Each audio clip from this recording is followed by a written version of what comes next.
Muy buenos días. ¿Qué tal? Buenos días aquí, los que están en las redes y a los del segundo piso, a los cuales les pedimos disculpas por las fallas técnicas que hemos estado teniendo. Esperamos que no vuelva a ocurrir, pero nosotros, independiente de las fallas técnicas que puedan estar pasando, venimos a alabar, a adorar y a aprender del Señor, así que nada nos va a detener. ¿Ok? Quisiera saber si alguien nos está visitando por primera vez, si pudiera levantar su mano para conocerle y reconocerle. Bienvenida, bienvenido, bienvenida atrás. Dios les bendiga, bienvenida, bienvenida. El mejor lugar para estar, iglesia. Uy, uy, uy. A ver, espérate. ¿El mejor lugar para estar, iglesia? Ahora sí. Bueno, estamos en una serie. La serie es de día y de noche. Estamos estudiando los salmos. ¿Ok? Vamos a ir directamente a la palabra. Vamos a ir al Salmo capítulo 15.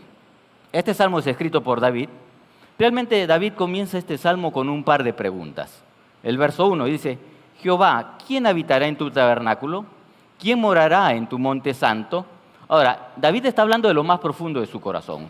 Está expresando su deseo más grande, porque realmente solo el sumo sacerdote podía ingresar al tabernáculo una vez al año y después de haber presentado ciertos sacrificios, y solamente podía estar un breve tiempo allí. Ahora, el deseo de David es estar en la presencia del Señor.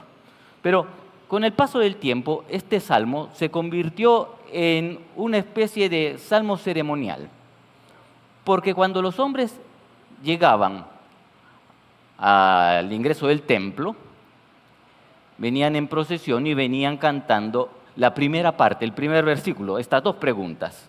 Y a la entrada les recibía un levita, y el levita les contestaba también cantando con los siguientes versículos, que eran los requisitos a esta expresión de quién entrará. Ahora, David en este salmo, él está empleando, vamos a ser técnicos, una expresión hebrea, una expresión técnica hebrea para enfatizar algo que tiene que ver con la repetición, porque él está haciendo un tipo de pregunta pero repetitiva con otras palabras. Él está preguntando por el quién entrará. Ahora, él no espera recibir un nombre que le diga fulano de tal, con DNI número tal y el ADN tal, no, sino que él espera que le den una descripción de la clase de persona que puede entrar. ¿Okay? Y comienza a decir la palabra habitará, que en hebreo involucra estadía. Tiene que ver con la hospitalidad que un anfitrión tiene o que está brindando a una persona que visita su tienda. En ese entonces vivían en tiendas, en su tienda de campaña. Ahora, en este caso, estás hablando acerca del tabernáculo. El tabernáculo era esa gran tienda de reunión que Dios le había mandado a Moisés que construyese para que Dios morase allí. Así que está refiriéndose a esto. Y la siguiente palabra tiene que ver con morará, ¿no? Esto tiene que ver con un sentido de permanencia mucho más amplia que el aspecto de habitar en el hebreo. Está diciendo, en otras palabras, con esta expresión, ¿quién puede estar en la presencia de Dios? ¿Quién puede estar allí? ¿Quién puede permanecer en esa presencia? Ahora, yo quiero que podamos entender. David, él está escribiendo inspirado por Dios, pero él habla desde su perspectiva del Antiguo Testamento. Él está hablando desde su situación, donde las personas tenían que obrar para buscar a Dios. Ellos tenían que hacer cosas, sacrificios, actos, para poder encontrarse con Dios. Ahora, nosotros no estamos bajo esa época, nosotros estamos bajo la gracia. Nosotros estamos desde la perspectiva del Nuevo Testamento. Esto no cambia el sentido, sino la perspectiva cómo lo vamos a ir viendo. Porque nosotros no necesitamos hacer obras para encontrarnos con Dios. Dios ya nos encontró a nosotros, porque lo que andábamos perdidos éramos nosotros, y Él nos salvó. Las obras que el creyente realiza más bien demuestran que ya eres salvo. ¿Ok? Eso es lo que tenemos que tener muy en claro. Las obras no me salvan, sino que demuestran lo que ya soy. Pero esto indica que las obras sí son necesarias, porque necesito una evidencia para que los demás sepan que ya soy salvo. Ahora, este texto, entendámoslo también, tienen un lenguaje poético, es un texto poético. Por lo tanto, su expresión es netamente poética, pero que nos va a servir para poder entender lo que se está transmitiendo. Ahora, nuestro concepto de poesía es totalmente diferente al concepto de poesía que los hebreos manejaban. Porque nosotros en nuestra poesía castellana solemos considerar la métrica, ¿no?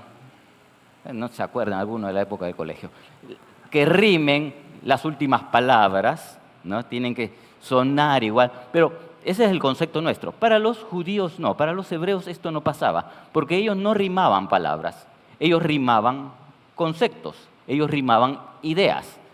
Es por eso que aquí nos vamos a encontrar diversos bloques de expresiones que están hablando de un tema y el siguiente, aunque habla del mismo tema, pero lo expresa de otra manera.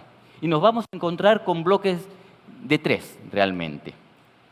Es decir, son bloques que se están presentando de a 3 en 3 para expresarnos una idea similar, pero de forma diferente. Los primeros 3 bloques van a hablar en sentido positivo, los otros 3 bloques van a hablar en sentido negativo y otra vuelta a los 3 siguientes en positivo y en negativo. Estoy haciendo estos antecedentes para que podamos entender que David es todo un poeta, pero un poeta de su tiempo, porque si hoy lo vemos, esto no me suena a poesía, pero es poesía hebrea. Y esto tiene que ver específicamente para mostrar las características del hombre o de la mujer que accede a la presencia de Dios.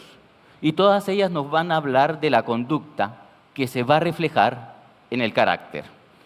Vamos al versículo 2 para ir entendiendo. Y vamos a estos 3 primeros conceptos desde el aspecto positivo.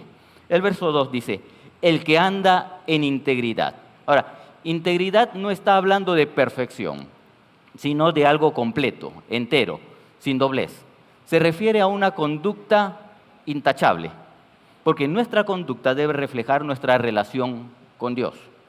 Si tú tienes una relación correcta con Dios, se va a notar esto en tu conducta, aun cuando manejes en Lima. ¿Me estoy explicando? Aun cuando tengas hijos adolescentes. ¿Me explico? ¿Ok? Es decir, tu conducta va a reflejar esa relación que tienes con Dios, que estás viviendo en su presencia, que Él es el que está actuando en tu vida. En Primera de Juan, para que podamos entender esto, Primera de Juan 1:6 dice, si decimos que tenemos comunión con Él y andamos en tinieblas, mentimos y no practicamos la verdad.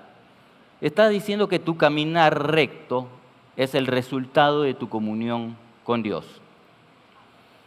Es el resultado de esa relación de haber nacido de nuevo en Cristo. Y si tú observas que se dice cristiano y que no está caminando rectamente, como dice Juan, el tal miente. O sea, se llama cristiano y no vive como cristiano. Juan dice, la palabra de Dios dice, ese está mintiendo. No miren a nadie, no levanten la mano, ¿ok? Ahora, realmente Dios no aspira a que nosotros no tengamos defectos, los vamos a tener, porque podemos ser salvos, pero hemos nacido bajo la condición de pecado y por lo tanto somos imperfectos en esencia. Pero Dios desea que seamos, por encima de todo eso, íntegros y completos. Que todo nuestro ser, espíritu, alma y cuerpo, se lo rindamos a Él de tal manera que seamos guardados irreprensibles. Que la santidad sea nuestro estilo de vida. Eso es lo que el Señor está queriendo. Que podemos quizás en el camino cometer errores, pero que nos abstenemos de practicar el pecado. A eso es lo que el texto está enfocando. Pero sigue diciendo el verso 2, y hace justicia, es decir, es una persona que practica justicia, que actúa con equidad, con rectitud, que hace lo correcto. ¿Pero por qué hace esto? Porque simplemente vive en la presencia de Dios y es una persona justa, justa por la obra de Cristo. Y el texto sigue mencionando, estamos hablando de esos aspectos positivos, el verso 2, y habla verdad en su corazón. Dice la verdad de corazón. Es un corazón que ama al Señor, pero dice la verdad de todo corazón, no de la boca para afuera, sino de corazón está hablando la verdad. Un corazón que debe reflejar a Dios, que ama y está reflejándolo de esa manera, va a ser sincero en su hablar. Y quizás alguno puede decir, pastor, yo soy muy sincero cuando hablo, porque cuando alguien me cae mal, yo se lo digo en la cara. Eso no es correcto, porque tu vida debe ser, decíamos, intachable, irreprensible, íntegra. Debe reflejar que has estado con Dios, el Dios de amor, por lo que tu vida debe reflejar ese amor. Así que el ser sinceros se basa en amor. ¿Me estoy explicando? Porque algunos que soy sincero, no, hay algunas ocasiones que tendrás que morderte la lengua por amor. Si te envenenas, eso es otro tema. Al que le caiga el guante. Bueno, pero aquí estamos viendo las 3 primeras características en positivo. El hombre y la mujer de Dios que desea y que vive en la presencia de Dios debe tener una vida intachable, que debe hacer lo correcto, lo justo, y debe decir la verdad con amor sincero. Y después comienzan los otros 3 aspectos negativos. El verso 3 dice, el que no calumnia con su lengua. Dice, no calumnia. Está hablando del no. Aquel que tiene una vida íntegra y justa se le conoce por su forma de hablar. El texto resalta, no calumnia. El Señor enseñó, porque de la abundancia del corazón habla la boca. Ahora, esta persona no solamente no miente, no exagera, sino que se cuida de no ir hablando mal de los demás. Ni siquiera como motivo de oración, que algunos buscan excusas para, te cuento que fulano de tal, no, para orar. No va a criticar, no va a juzgar malintencionadamente, ni va a inventar cosas para dañar la reputación de nadie. Si ves a alguien así en la iglesia, aléjate, córrete de esa persona. No está reflejando que esa persona ha estado en la presencia de Dios. El segundo aspecto negativo que menciona, seguimos en el verso 3, dice, ni hace mal a su prójimo. El hombre de Dios, aunque es imperfecto, el hombre y la mujer de Dios, aunque son imperfectos, jamás van a causar daño intencionalmente a otra persona. Ni en palabras, ni en hechos, ni en pensamientos. ¿Por qué? Porque ha sido transformado por su amor y va a amar a todas las personas. Va a procurar no dañar a nadie. Y el verso 3 sigue mencionando el tercer aspecto negativo. Ni admite reproche alguno contra su vecino. La justicia de la que hablamos hace un instante se expresa en la forma de cómo nos tratamos unos a otros. La integridad del hombre y la mujer de Dios hace que cuide lo que escucha. Ya no solamente es lo que habla, ahora va a cuidar qué está escuchando. No va a prestar su atención a conversaciones malintencionadas, a chismes, que puedan dañar a los vecinos, a los amigos. O sea, el Señor está diciendo, no solamente cuídate de no hablar mal, cuídate de lo que estás escuchando de aquellos que están hablando mal, porque eso también es peligroso, ¿no? Y quizás tú puedas decir, pero pastor, si realmente ese amigo, ese vecino hizo algo malo, incorrecto, que me puede afectar, ¿cómo me entero? Hoy tengo que enterarme. Lo hago a través de las redes sociales, así no escuché, lo miré. El verbo que emplea acá, admitir, se refiere a recibir o aceptar o promover una acusación sin fundamento. Es decir, esto no impide que tú puedas recibir alguna información o sea advertido de algo real. El texto lo que prohíbe es aceptar y difundir acusaciones sin fundamento y malintencionadas. Y estas 3 características en negativo, el creyente debe tenerlas para reflejar que ha estado o está en comunión con el Señor. No calumnia, no hace mal al prójimo, ni admite reproches. Y después, en este poema, vuelve a 3 aspectos positivos. El verso 4 dice, aquel a cuyos ojos el vil es menospreciado. Lo que está diciendo es que Dios es el estándar de su vida. Es a través de Él que va a regular sus relaciones interpersonales. Así que va a tener cuidado de las relaciones interpersonales que tiene. No por cuestiones humanas, de raza, de clase, posición social o lo que sea, sino que los principios de su conducta están basados en la enseñanza de Dios. Y esto va a hacer que no apruebe el estilo de vida de los corruptos, de aquellos que intencionalmente se alejan de Dios. Por eso dice el vil, es decir, de aquella que totalmente es una corrupta, que actúa intencionalmente mal. Por ello, el creyente no estima al que no teme a Dios. Tampoco se va a alejar del mundo, porque estamos llamados a hacer luz en este mundo, pero tampoco va a dejar que esa luz que el Señor ha puesto en nosotros sea opacada. Ahora, no es que no ame a las personas, pero Él no puede amar el bien sin estar dispuesto a rechazar el mal. Lo que va a hacer es que va a evitar participar de los pecados ajenos. Podrá amar a la persona, pero va a rechazar su pecado. Va a ser sincero con eso. A eso se está refiriendo. Y el verso 4 sigue mencionando, pero honra a los que temen a Jehová. Es decir, honra y respeta, bendice a los que son obedientes a Dios. El verso 4 continúa, el que aún jurando en daño suyo, está haciendo referencia a que esa persona va a cumplir sus promesas aun cuando salga perjudicado. Cuando tenga que pagar lo que le corresponde pagar, porque Dios su palabra va a cumplir. Aunque salga perjudicado. ¿Por qué? Porque su palabra vale. Es alguien que es responsable y que va a cumplir su palabra. Es una persona de honor y en la cual uno puede confiar, porque su palabra es la garantía de su compromiso. Es decir, su palabra tiene mucho valor. Lo que pasa es que hemos sido formados en un contexto en el cual no solamente es tu palabra, tienes que firmarlo por triplicado, poner tu huella digital y tu gota de sangre para el ADN para saber que eres tú. Porque la gente en nuestro contexto ya no tiene confianza.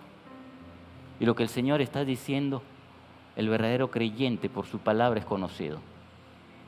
La gente puede confiar que cuando dice algo, aunque pierda, cumple. El hombre y la mujer de Dios, decíamos, ama y respeta a su pueblo, a aquellos que le temen. Y aunque ame al pecador, tiene cuidado de su relación con ellos. Pero también es una persona de palabra, aún por encima de sí mismo, porque sabe que hay algo que vale más que sí mismo, y esto es su palabra. Su sí es sí, su no es no. Y eso es lo que este texto nos está diciendo. Y después vienen los otros tres aspectos en negativo. El verso 4 acaba, no por eso cambia. Y aquí está comenzando el nuevo paquete de tres en negativo. Ahora, yo quiero que recordemos, la numeración que tenemos en los versículos de las Escrituras no son puestas por los escritores bíblicos, ¿ok? Porque dicen, no, pero acá está comenzando el último paquete de tres en negativo al final del verso 4. No, los escritores no pusieron los numeritos, esos fueron puestos después simplemente para ayudarnos a nosotros a poder aprender los textos bíblicos. Pero acá el escritor termina diciendo, no por eso cambia. Es decir, el hombre, la mujer de Dios que tiene comunión con Dios no es inconstante. Su palabra es garantía, se mantiene en ello. Indudablemente, si la persona está errada, no va a ser un terco en no cambiar, tendrá que cambiar. Pero no es una persona fluctuante, que dice algo hoy y mañana cambia. Es una persona en la cual puedes confiar. Y el verso 5 dice, quien su dinero no dio a usura, no es un usurero. Ayuda a los demás y no busca sacar provecho de las necesidades ajenas. El creyente que tiene comunión con Dios ama a la gente y no va a buscar aprovecharse de ella. Es una persona que honra a Dios, que administra bien el dinero, pero muestra su amor e interés por los demás. No va a prestar pensando en los intereses, va a prestar sin ánimo de lucro, porque no es codicioso. Si te encuentras con alguien que es todo lo opuesto dentro de la iglesia, aléjate de esa persona, pero pásanos la voz para arreglar eso, porque eso no debe estar dentro del pueblo. Y el verso 5 sigue diciendo, ni contra el inocente admitió cohecho. No tiene el menor interés de causar daño al inocente, así que no va a aceptar sobornos, no va a vender su integridad. Es un justo y no va a pervertir la justicia que Dios ha puesto en él. Va a hacer lo correcto y va a proteger a los inocentes a pesar de recibir diferentes presiones. Se va a mantener firme en la justicia que Dios ha actuado en él. Aquel que es de Dios lo va a reflejar en su vida. Por eso la Biblia dice, por sus frutos los conoceréis. Estos aspectos de sí y no muestran que la persona tiene comunión con Dios. Si tú quieres saber si alguien tiene comunión con Dios, que pasa tiempo con Dios, aquí tienes una lista de cumple esto o no cumple esto. El pequeño detalle es que realmente, como seres humanos, este estándar es alto. Y es complicado poder cumplirlo. El que lo cumplió es Jesucristo. El único que cumplió eso. Y el punto es que si entregamos nuestra vida a Cristo y nos rendimos a Él y comprendemos, como dice Pablo, que nuestra vida está escondida en Cristo, el Señor lo que va a mirar es todo este estándar. Va a mirar a Cristo en nosotros. Pero eso quiere decir que para nosotros hay un estándar al cual tenemos que alcanzar. Pero no simplemente por un esfuerzo, porque tenemos que esforzarnos y ser valientes, sino por una rendición. Decirle, Dios, este estándar es alto, pero no me has dejado solo. Has mandado a tu Espíritu Santo. Y el texto concluye, el que hace estas cosas no resbalará jamás. Si tienes comunión con Dios y lo reflejas en tu vida cada día, no vas a resbalar. Dios te promete estabilidad y seguridad. Esa promesa de estabilidad no es una promesa de estabilidad económica, es una promesa de seguridad y permanencia firme aún en medio de las tormentas que puedas estar atravesando. 1 Juan 2:17 dice, y el mundo pasa y sus deseos, pero el que hace la voluntad de Dios permanece para siempre. Es decir, ríndete a Él. Y David está procurando esforzarse para vivir en la presencia del Señor, pero nos está enseñando ahora bajo la gracia a cómo vivir bajo esa presencia, reflejando conscientemente esto en la vida de cada uno, de cómo es un verdadero cristiano y que lo tiene que hacer conscientemente, como dice Pablo en Romanos 12, de forma racional, que eso es nuestro culto. Como creyentes todos estamos llamados a vivir de esa manera. Pablo emplea, y permítame acabar con esto, si pueden ir pasando los demás. Pablo, cuando escribe Romanos, él habla de los hijos de Dios y usa dos palabras que se traducen como hijo, pero que tienen una connotación profunda realmente.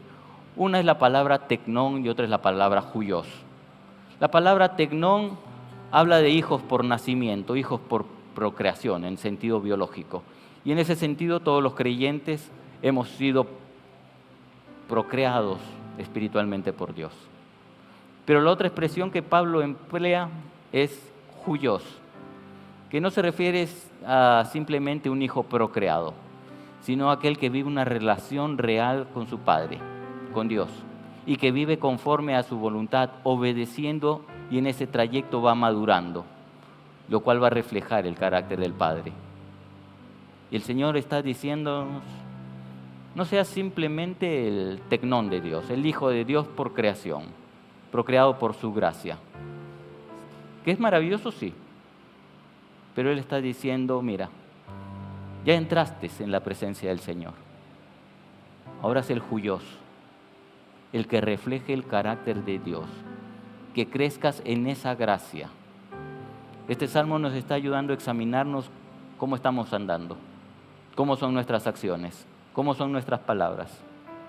Este salmo es un llamado a tener una vida recta, que refleje nuestra relación con Dios, que la gente pueda notar, realmente eres un huios de Dios, un hijo real de Dios. Y no porque tú dices, yo soy hijo de Dios, pero lo que estás diciendo, soy un tecnón de Dios. Y David está diciendo, vive realmente como hijo de Dios, reflejándolo eso en cada instante de tu vida. Y Pablo resume este salmo en Efesios 2:8. permítame leerlo, dice: Dios los salvó por su gracia cuando creyeron. Ustedes no tienen ningún mérito en esto, es un regalo de Dios. La salvación no es un premio por las cosas buenas que hayamos hecho. Así que ninguno de nosotros puede jactarse de ser salvo, pues somos la obra maestra de Dios. Él nos creó de nuevo en Cristo Jesús, a fin de que hagamos las cosas buenas que preparó para nosotros tiempo atrás. Estás diciendo, Él te salvó. No por lo que has hecho, pero Él te salvó para que hagas. Y a eso es a lo que se está refiriendo este salmo. Debes reflejar. Dios preparó de antemano obras para que podamos hacer, para que podamos vivir, para que reflejemos que realmente somos sus hijos. Pero para hacerlo, nosotros mismos tenemos que reconocer a Dios, su santidad, y vivirlo, y movernos y actuar en ella cada día. Vamos a ponernos de pie, por favor, un momento.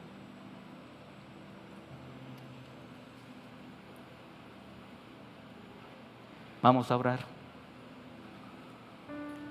Señor, te damos gracias por tu amor, te damos gracias porque tú estás con nosotros, pero queremos reconocer que somos imperfectos y en nuestra imperfección te hemos fallado, pero ayúdanos a vivir esa santidad que tú quieres, a reflejar tu carácter en este mundo, pero no podemos reflejarnos si no te comprendemos en el sentido de esa santidad y reconocer esa santidad que tienes. Y queremos expresarlo también cantándolo.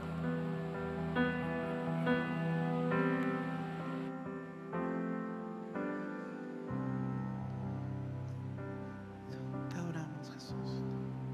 Cantan ángeles, santo, canta la creación, santo,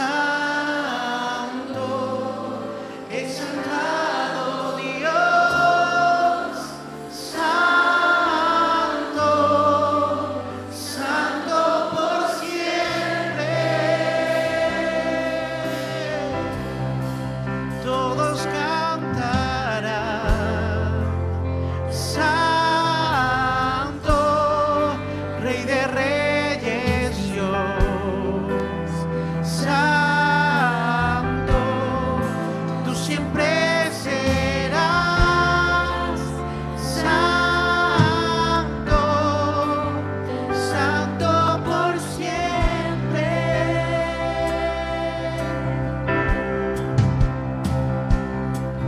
Tu nombre es más alto, tu nombre es más grande, tu nombre sobre todo es. Dominios y tronos, poderes y reinos, tu nombre sobre todo es. Tu nombre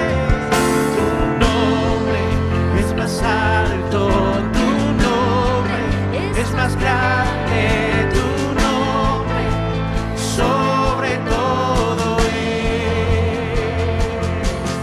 Dominios y tronos, poderes y reinos, tu nombre sobre todo es. Cantan ángeles, santo, canta la creación, santo, exaltado Dios, santo, santo por siempre. Todos cantarán, santo,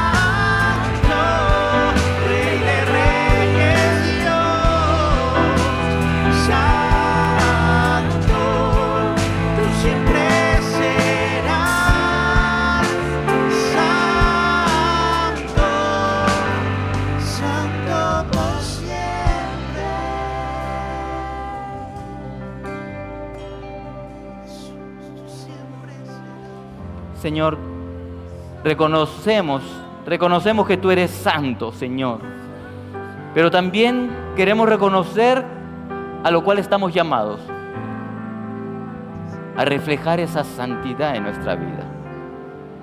Y es por ello que queremos acercarnos a ti en primer lugar para pedirte perdón, porque tenemos libre acceso ante tu presencia por la obra de Cristo.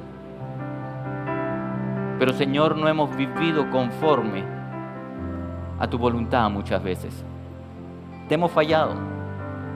Y aunque decimos que eres santo, te reconocemos como nuestro Padre, nuestro Señor, muchas veces vivimos alejados de ser realmente hijos tuyos, de ser juyos, de no tener esa relación real. El mundo nos gana con las actividades. Quizás no nos envolvemos en pecados, pero nos envolvemos con tantas actividades que descuidamos la relación contigo. Perdónanos, perdónanos. Ayúdanos a tomarnos constantemente el tiempo para buscarte y vivir siempre en tu presencia para poder reflejarla a este mundo que la necesita. Porque tú nos llamaste a hacer luz, a hacer sal. Señor, ayúdanos a vivir el ser realmente hijos tuyos. Señor, gracias. Gracias porque tú también nos dices que si confesamos nuestros pecados, tú eres fiel y justo para perdonarnos y limpiarnos de toda maldad. Gracias por limpiarnos. Pero te pedimos que nos ayudes a vivir en tu voluntad. Gracias por tu amor, oh Dios, en el nombre de Jesús. Por favor, tomen asiento un momento. Quizás nos vienes acompañando, no sé si es la primera vez o vienes ya en alguna otra ocasión, pero me gustaría invitarte a que dejes que ese amor de Dios entre en tu vida. Que el Señor te limpie, te lave, te haga nuevo. Para eso vino Jesús, para eso murió en la cruz. Porque nosotros somos los que pecamos, nosotros somos los que fallamos y nosotros somos los que deberíamos haber estado clavados en esa cruz. Pero Él ocupó nuestro lugar para darnos a nosotros el acceso al Padre.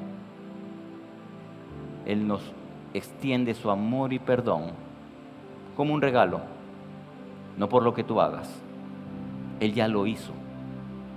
Si quieres aceptar a Jesús en tu corazón, yo te invito allí donde estás a que hagas esta oración conmigo. Señor Jesús, reconozco que te fallé, que he pecado, que te he ofendido y he dañado a la gente que puede estar a mi alrededor. Que muchas veces me he entercado en cosas que sé que son malas. Pero no quiero ser la misma persona, quiero ser una nueva persona, una nueva criatura para ti.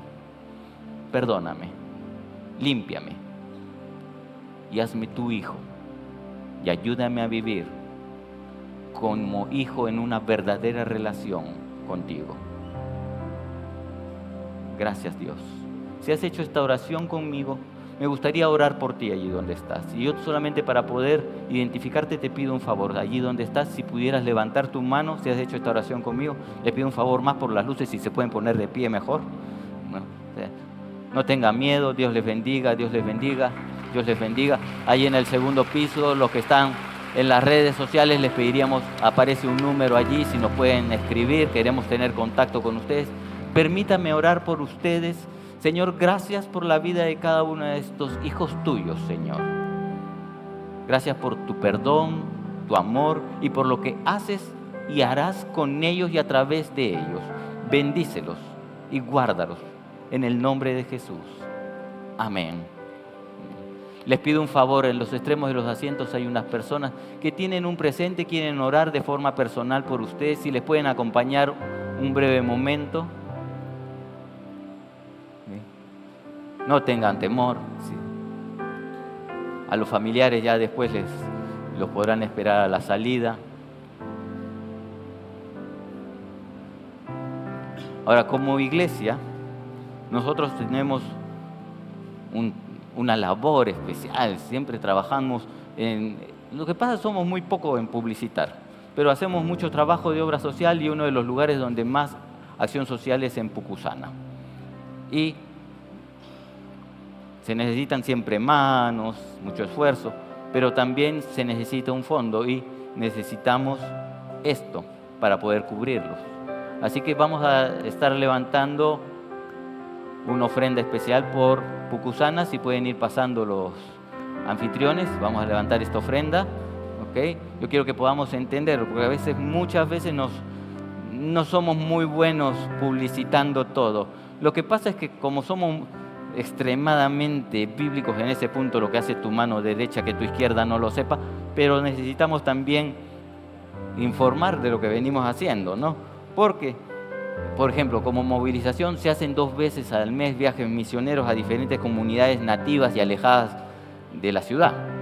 Es decir, Misiones sale constantemente a estar compartiendo, y en Pucusana atendemos 150 desayunos diariamente. Lo que pasa es que no andamos mostrando las fotos. Si podemos mostrar las fotos, se nos va todo el servicio. Pero atendemos a 150 personas con desayunos diarios. Y además, 200 niños reciben reforzamiento escolar. O sea, se les hace ese reforzamiento. ¿Por qué? Porque sus padres se van a trabajar todo el día, no hay quien les acompañe, y un grupo de hermanos de la iglesia va a hacerles ese reforzamiento, pero no solamente el reforzamiento escolar, sino también se les da clases de discipulado, porque no queremos simplemente que tengas el conocimiento para vivir acá, que está bien, pero necesitamos que tengas el conocimiento acá y acá para que puedas estar allá. ¿Okay? Trabajamos en todo eso. Y Movilización también trabaja con cerca de 400 presos en 5 de los penales más importantes del país. Hacemos discipulado allí. Estamos discipulando a unos 400 internos. Es decir, consideren todo este ambiente lleno de gente que falló en su vida, que están presas, pero que están recibiendo la palabra del Señor, porque el Señor los está cambiando y van a salir. Cuando salgan potenciados, ya no harán las mismas cosas. Ahora serán potenciados en el Señor para bendecir a otros y cambiar a su entorno social. Y es lo que Movilización viene haciendo.